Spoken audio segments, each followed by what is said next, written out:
এই যে তোমরা এখন ব্লগটা দেখতে পাচ্ছ, এটার সাথে সাথে আবার ইনস্টাগ্রামের ব্লগও হচ্ছে। আগেও আমি তোমাদেরকে একবার বলেছিলাম হয়তো যে আমি যখন ভিডিও করি তো 2-3টে একবারে বানিয়ে রাখি, যাতে পরে আবার মানে অবস্থাটা কাহিল না হয়।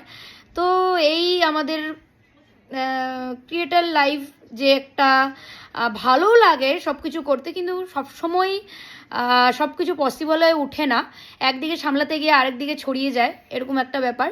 তো সব জিনিস দেখতে যেমন ক্যামেরার সামনে খুব ভালো লাগে, খুব ভালোভাবে আমি যেমন ধরে নাও সব কিছু প্রেজেন্টেশনটা ভালো করে দিচ্ছি, তেমন কিন্তু ওরকম ব্যাপারটা হয় না।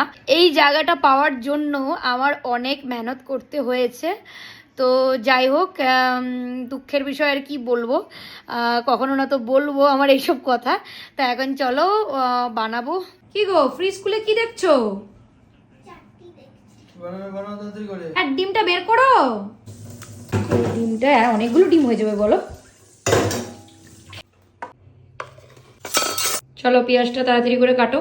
চপিংটা তুমি করলেই বেশি ভালো হয়, মানে তুমি বেশি ভালো করে করতে পারো।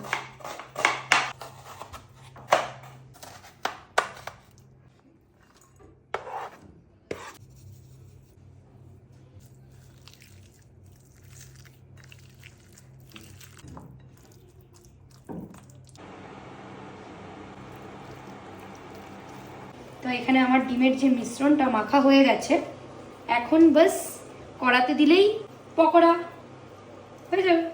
আর ক্যামেরার পিছনে যে ক্যামেরা করার সময় ও কথা বলে না, ও মানে ওটা শপথ নিয়েছে, ও কথা বলবে না কিছু, বোবা। এটাকে ভালো করে মাখি তবে তো বেশি টেস্ট হবে। ধনেপাতা দিয়ে দাও। না, ধনেপাতা সেন্ট হয়ে যাবে না। ঠিক আছে।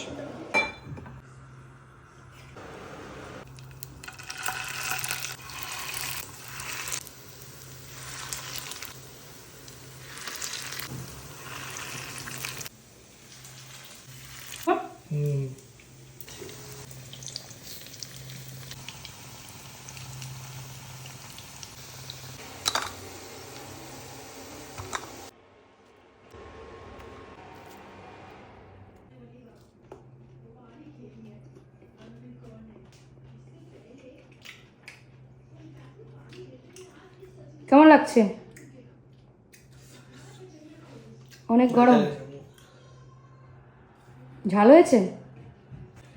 আর আমার বরের তো ফেভারিট, কিছু বলারই নেই। গুড নাইট বলে দাও। Good night.